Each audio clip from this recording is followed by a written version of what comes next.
The strangest part of awakening isn't what you start to see. It's what you can't unsee anymore.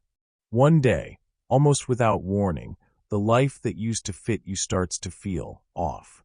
The conversations you used to tolerate sound scripted. The smile you put on your face feels heavier. The way you move through your day is like watching a version of yourself acting in a role you never consciously chose. From the outside, nothing dramatic changes. Same job, same people, same routines. But inside, something has shifted. It's as if an inner eye opened, and now it refuses to close. Carl Jung would say this is the moment when the persona, the mask you wear to be accepted and survive, starts to crack under the pressure of the self, your deeper truth pushing from within. And once that crack appears, you can't pretend you don't see the light coming through it.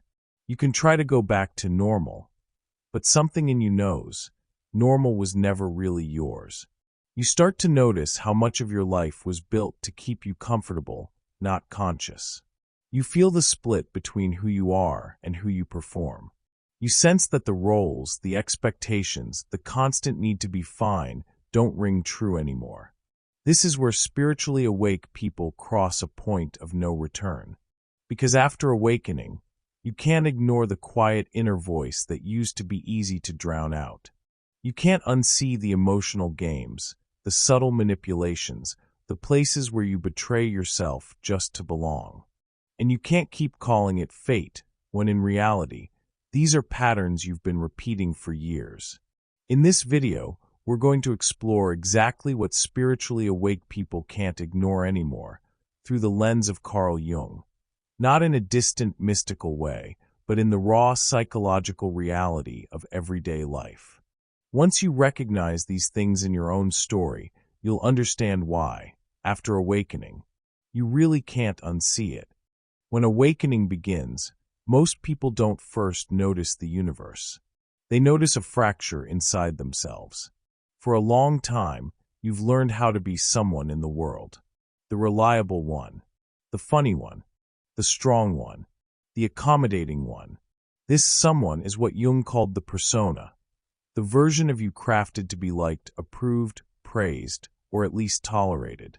It smiles on cue, says the right things, hides the wrong ones, and keeps the peace, even when your inner world is on fire.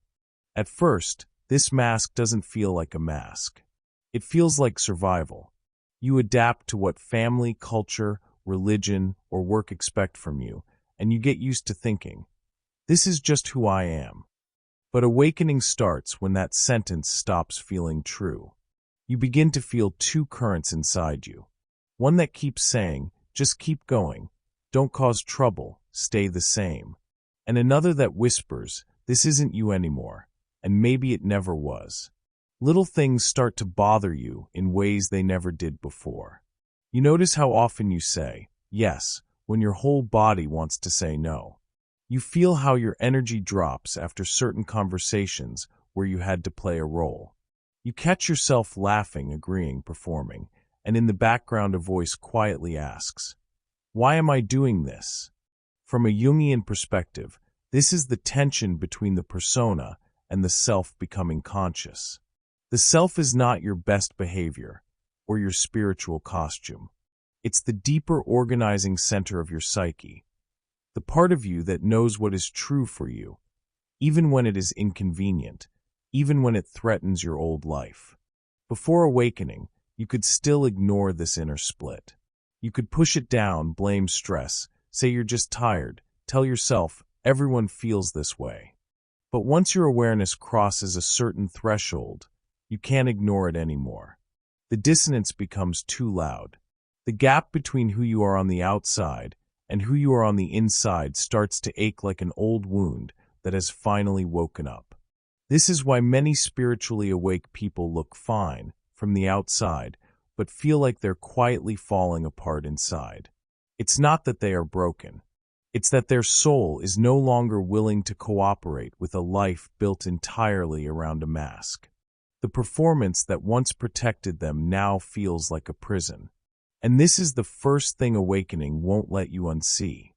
The realization that you've been living as a fragment of yourself, while something much more honest, much more alive, has been waiting underneath. Once that inner split becomes visible, something else starts to sharpen. Your perception of people. You used to move through conversations half asleep, taking words at face value. Now you start to feel what sits underneath them. You notice how often someone says, "I'm fine," with a tight jaw and a tired gaze. You pick up on the way a compliment is followed by a subtle jab. You feel the weight behind a joke that is just a joke, but somehow leaves you smaller. Before awakening, you might have brushed this off. That's just how they are. I'm being too sensitive. Better not overthink it. But once your awareness opens, you can't go back to ignoring the emotional currents in the room. You start to sense the tone behind the words, the tension under the smile, the power dynamics woven into everyday interactions. From a Jungian perspective, this is what happens when your own unconscious material starts to surface. You become less merged with the social script and more attuned to the psychological reality underneath it. You begin to see projections, not just from others, but also from yourself. You notice how people talk about the world, others, that kind of person, when they're really revealing the content of their own inner world. Suddenly, certain patterns become crystal clear. You see the friend who only calls when they need something, but disappears when you are struggling. You notice the relative who always positions themselves as a victim, while quietly controlling everyone's emotions. You recognize the colleague who praises you in public, but competes with you in subtle ways behind the scenes. These things were there before. You just couldn't see them this clearly. Now, it's like the emotional volume is turned up. Small comments sting more, not because you're weaker, but because you're finally registering what they really mean. Sarcasm doesn't feel harmless anymore. Gossip feels toxic instead of entertaining. Playing along with someone's manipulation feels like betraying yourself. Spiritually awake people can't unsee this. They can't unsee how often a kind gesture comes with a hidden hook. They can't unsee the negotiations happening under the surface of a conversation. Who is allowed to have needs? Who is always apologizing? Who is never wrong? And the hardest part is this. You don't just see it in others. You start to see your own role in the game. You notice how often you soften your truth, so no one gets uncomfortable. How quickly you take responsibility for emotions that aren't yours. How you rush to fix, soothe, or rescue just to keep the peace, even when that peace is fake. Once that becomes conscious, casual interactions don't feel casual anymore. They reveal loyalties, fears, wounds, and unspoken contracts that have been running your relationships for years. What used to be just how things are now looks like a web of unconscious agreements. This is why many spiritually awake people feel more isolated for a while. It's not that they suddenly hate everyone. It's that they can't unknow what they've discovered. They can't laugh at the same gossip. They can't pretend not to hear the manipulation in a sweet tone. They can't keep over-explaining themselves to people who have no intention of understanding them. Awakening doesn't give you a special power to judge others. It gives you a painful clarity about the emotional reality you're standing in. And once you see the games, you face a choice. Keep playing and betray yourself, or start changing the rules, and risk disappointing people who benefit from the old script.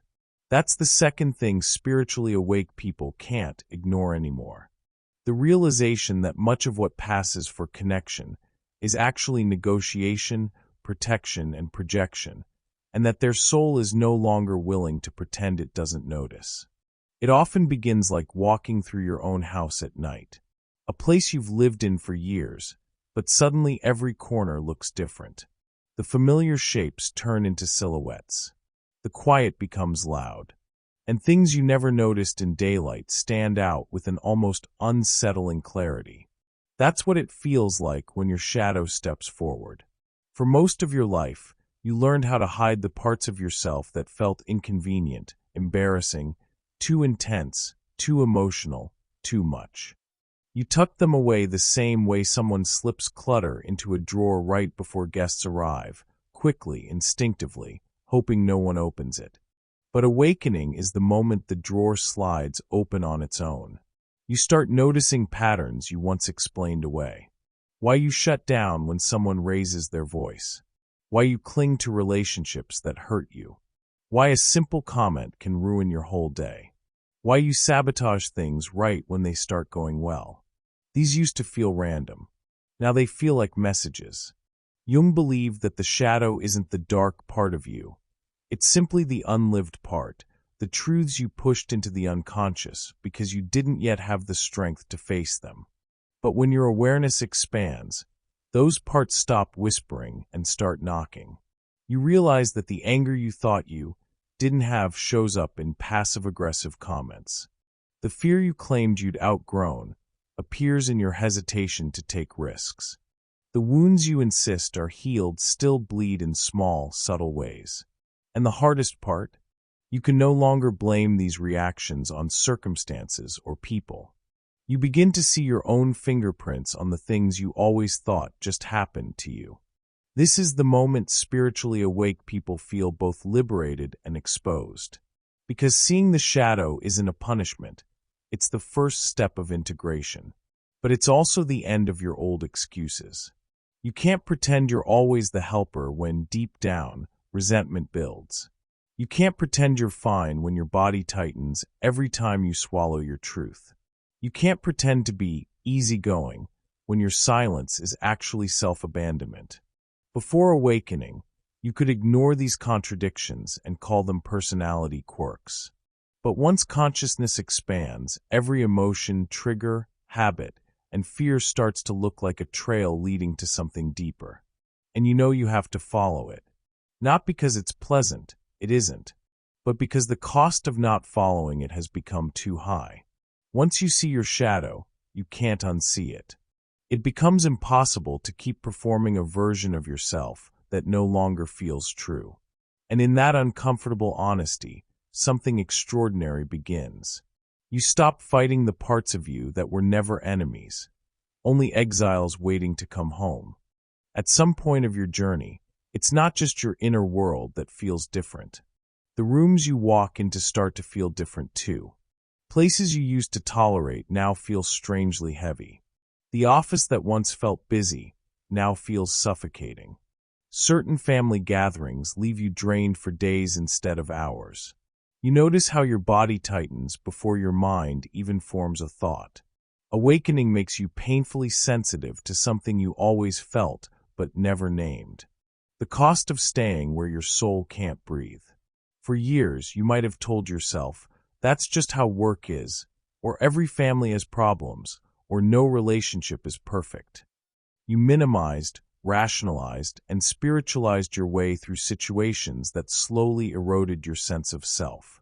You learned to call survival maturity and numbness adaptation. But once your awareness expands, those justifications stop working. You begin to see how often you shrink in certain relationships just to keep them intact. How often you silence your opinions so someone else doesn't feel threatened. How often you walk on eggshells around a person whose mood controls the entire atmosphere. From a Jungian perspective, this is the self pushing back against environments that demand you betray your own truth. The self is not interested in keeping the peace at the cost of your integrity. It cares less about looking good and more about being real. And once that organizing center wakes up in you, it becomes harder and harder to stay in places where you must constantly abandon yourself. You notice subtle things. The friend who always feels lighter when you feel smaller. The partner who loves the idea of your growth, as long as it doesn't change the dynamic. The boss who praises your empathy while exploiting it, knowing you'll go the extra mile every single time. Before, you would have explained this away. They don't mean it. Maybe it's my fault. If I just work on myself more, this won't bother me. But awakening brings a sharper honesty. It's not just about your triggers. Sometimes the environment really is wrong for you. Sometimes the pattern really is toxic. Sometimes the most spiritual thing you can do is leave. Spiritually awake people can't unsee this. They can't unsee the way their body quietly screams no, while their mouth still says yes. They can't unsee how their nervous system spikes every time a certain message appears on their phone. They can't unsee that what they've been calling loyalty is, in truth, fear of abandonment. And this creates a deep inner tension. Part of you longs to stay where it's familiar, where roles are already defined and expectations are clear, even if those expectations are killing your spirit little by little. Another part of you, the part that has touched something real and sacred inside, refuses to keep living in places where you must go numb to survive. Jung often spoke of neurosis as a kind of suffering that arises when a person refuses to listen to the deeper demands of the self. In simple terms, when your soul wants to grow, staying small becomes painful. What used to be fine becomes intolerable. So you find yourself quietly withdrawing from certain dynamics, replying slower, sharing less, sitting out of conversations that used to animate you but now feel poisonous. You might not make big moves at first, but internally, a decision is forming. I cannot keep living like this. That's one of the most unsettling gifts of awakening. It doesn't just change how you feel, it changes what you can endure. You can no longer tolerate connections that require your disappearance. You can no longer pretend that constant anxiety around someone is just your issue. You can no longer ignore the way certain places dim your inner light the moment you walk in. Bit by bit, you start to rearrange your life around one quiet but unwavering truth. Any relationship, role, or environment that demands you betray yourself is too expensive now. And once you recognize that, something else begins to stand out more clearly than ever before. The strange, repeating patterns and meaningful coincidences that seem to rise up around you, as if life itself were trying to guide you toward a different way of being. It often starts subtly, a repeated number on a clock, a phrase you've heard before, a familiar emotional déjà vu. But once awakening opens your perception, these repetitions stop feeling random. They start to feel like messages. You begin noticing patterns that have always been there, quietly shaping your life like an invisible script. The same kind of person showing up in different bodies. The same argument recycled in different relationships. The same lesson returning again and again, almost as if life refuses to let you move forward until you finally understand it. Before awakening, this felt like bad luck, coincidence, or just how things are. But once your consciousness expands, you start seeing the architecture beneath it, the psychological blueprint you've been unconsciously following. Jung called this the return of the repressed, the way unresolved material keeps reappearing externally until you face it internally. He also believed the psyche communicates in symbols and synchronicities, meaningful coincidences that reveal inner truths mirrored in the outer world. And suddenly, the world stops looking flat. It begins to feel layered. A conversation with a stranger echoes something your therapist said last week. A song lyric repeats the exact feeling you've been avoiding. A setback appears in a form disturbingly similar to one you swore you'd never repeat. You start seeing threads connecting things you used to think were unrelated. You notice how your relationships repeat the emotional climate of your childhood. You recognize how certain fears choreograph your choices with astonishing precision. You see how every time you ignore your intuition, the universe amplifies the lesson until you can't look away. Spiritually awake people don't see the world as magical in a naive sense. They see it as symbolic. Ordinary events feel like mirrors. Routines feel like rituals that reveal who you are becoming. Every coincidence feels like a nudge from something deeper. And the patterns that used to trap you now have a name, a shape, a story. You begin tracing them back to their origin. The abandonment that made you cling. The criticism that made you shrink. The chaos that made you addicted to fixing what isn't yours. Once this becomes clear, You can't go back to believing life is random. You can't unsee how your experiences form a repeating circle instead of a straight line. You can't pretend these synchronicities are meaningless, not when they appear exactly when you need them, in ways too precise to ignore. And there's a deeper truth beneath all of this. The universe is not sending you these patterns to punish you. It's showing you where you're still asleep. Jung believed that when an inner process is ready to emerge, the world starts reflecting it through symbolism and synchronicity. Awakening makes you attentive enough to catch those reflections. So spiritually awake people live in a different kind of reality. Not a fantasy, a heightened one. A world where nothing is just coincidence, where patterns point to healing, and where synchronicities feel like breadcrumbs leading you back to yourself. This is another thing they can't unsee. Their life isn't happening to them anymore. It's happening with them, in dialogue, in rhythm, in meaning. And as this symbolic vision deepens, another realization starts rising. What the world taught you to chase, status, approval, achievement, no longer feels like success at all. Something in you begins questioning everything you once believed was the goal.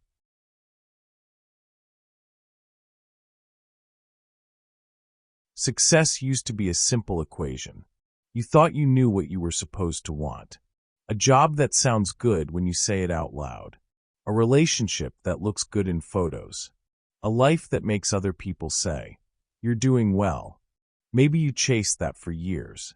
Maybe you even got it. But after awakening, that old definition of success starts to feel strangely hollow. You begin to feel the gap between the life people admire and the life that actually nourishes you. You see how much of your ambition was built on fear. Fear of being invisible, of disappointing your family, of being less than. What you called drive was often an attempt to outrun your own insecurity. From a Jungian perspective, this is where the ego's project collides with the self's project. The ego wants proof and performance, more, higher, better. The self wants meaning, truth, alignment. So you keep showing up to the same roles, but something in you whispers, if this is success, why do I feel so far from myself? Spiritually awake people can't unsee the cost behind the image. They notice the burnout under the polished career, the loneliness behind the perfect couple, the quiet despair of those who have everything and still feel empty. And then they see it in themselves. They recognize the goals they chased because they were expected, not because they were alive in them. They sense the moments when their life looked impressive but felt dead inside. Jung believed that individuation begins when these values lose their grip. Externally, nothing may change at first. Internally, everything does. You can still play the game, but there is no soul in it. That's when a deeper question appears. If I stopped trying to impress anyone, including myself, what would success look like to my soul? Once that question is born, it doesn't go away. And from then on, every choice quietly carries a new measure. Not just, will this work? But, does this betray me or bring me closer to who I really am? When all these realizations settle in, something quieter, but stronger, begins to rise inside you. A pull, a direction, a calling you can't explain in words. It's not dramatic. It's not mystical. It's more like an inner gravity that keeps pulling you toward what feels true and pulling you away from what feels false. This is what Jung called the beginning of individuation, the process of becoming who you actually are beneath conditioning, fear, roles, and inherited expectations. And once awakening cracks you open, you can't ignore this call anymore. You feel it when you crave solitude instead of noise. You feel it when you stop chasing approval automatically. You feel it when you begin choosing honesty over harmony, even if it disrupts old dynamics. You feel it when your soul flinches at anything that requires you to shrink. It's not about becoming perfect. It's about becoming aligned. And little by little, you start making different choices. Not huge ones at first, but small, subtle ones with enormous consequences. resting when you're tired, saying no without guilt, telling the truth even when your voice shakes, letting certain relationships fade without forcing what's already gone. You realize that awakening is not a moment. It's a direction, a lifelong turning toward what is real. And once you feel that direction, once you sense that deeper part of you waking up and asking for space, you can't pretend you didn't hear it. You can't go back to living unconsciously. You can't unsee the gap between the life you had and the life that would allow you to breathe. This is the final thing spiritually awake people can't ignore anymore. The quiet, persistent call to become themselves, fully, honestly, unapologetically. Awakening doesn't give you a new life. It gives you new eyes. And once you've seen the truth of your own patterns, your relationships, your shadow, and the direction your soul is quietly asking you to follow, there's no way to slip back into the old script. You're not meant to, because everything you can't unsee is guiding you toward the person you were always meant to become. If this video spoke to something deep inside you, subscribe, leave a like, and activate notifications. And stay with me, because the next video will take you even further into this journey of becoming.